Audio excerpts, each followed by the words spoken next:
incredibly frustrating moment when someone just cancels plans on you at the very last minute. Yeah. Or a friend just doesn't text back for days. Oh, yeah. Or worse, when a colleague takes credit for your work. Yes, exactly. Yeah. And you probably spend like the next hour or even the next couple of days completely obsessing over why they did it and how you can somehow fix it. Right, because we instinctively want to control it. And that is exactly what we are looking at in today's deep dive. We have a stack of notes on Mel Robbins's popular framework, specifically her let them theory. The let them theory. Right. So our mission today is to figure out how to stop wasting all that mental energy on other people's unpredictable actions. Because it is exhausting. I mean, the whole concept really boils down to just stopping that frantic effort to control how other people think or feel. It really is exhausting. It's like trying to steer a car from the passenger seat. You know, you're grabbing at the wheel and hitting imaginary brakes. And you usually just end up in a crash anyway. Right, exactly. But wait, I do have to push back a little here because Yeah. doesn't just saying let them mean you're sort of passively giving up? Like, aren't you just letting people walk all over you? Well, that is the immediate fear, right? Yeah. But if you look at the psychology behind why we actually try to control others, it completely changes the picture. How so? So our brains are hardwired for predictability.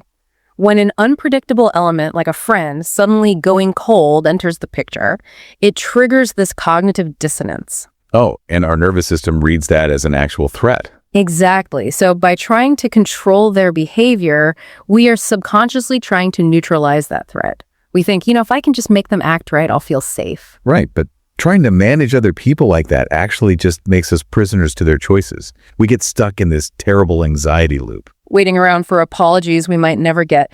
And Robbins actually stumbled onto this during a really heated argument with her teenage daughter over a party. Oh, wow, over a party. Yeah, tension was super high.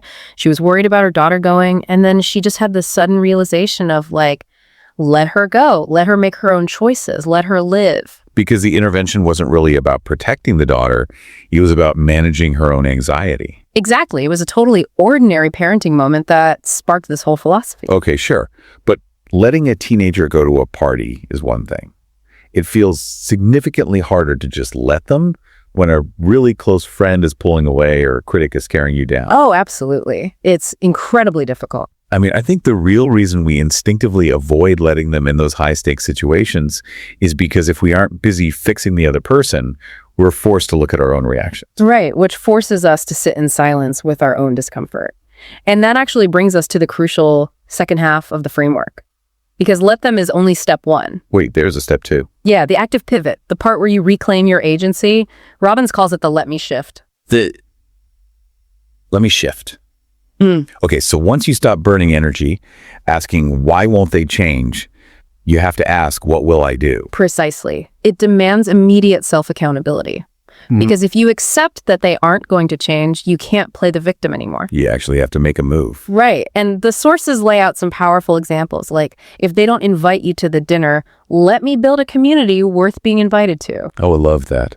Or if they doubt your abilities, let me prove it to myself first. Exactly. Or if they decide to walk away, let me figure out who I am without them. It's like an electrical grid. For years, you've been plugging your power cord into this completely dead outlet, hoping it'll suddenly generate electricity. And saying let them is finally unplugging that cord. Yes, unplugging it. And then let me is plugging that exact same energy into a machine that actually works, which is your own life. That is a perfect way to visualize it. I mean, you cannot change people. You never could. You can only change the amount of power you give them over your peace and your focus. So what does this actually look like for you listening right now? Think about the people in your world and ask yourself these 3 questions from the framework. Yeah, it's time to really reflect on this. First, who in your life do you spend the most energy trying to change? That is always a tough one to answer. It is. And second, what would you do differently today if you truly let them be exactly who they are? Just completely let them be. Right. And finally, what does let me look like for you this week? Next time someone leaves you on read or disappoints you, just step out of that passenger seat. Unplug from the dead outlet. Unplug. And consider this. What if the person you're trying so desperately to control is actually just a mirror, reflecting the exact boundaries you've been too afraid to set for yourself?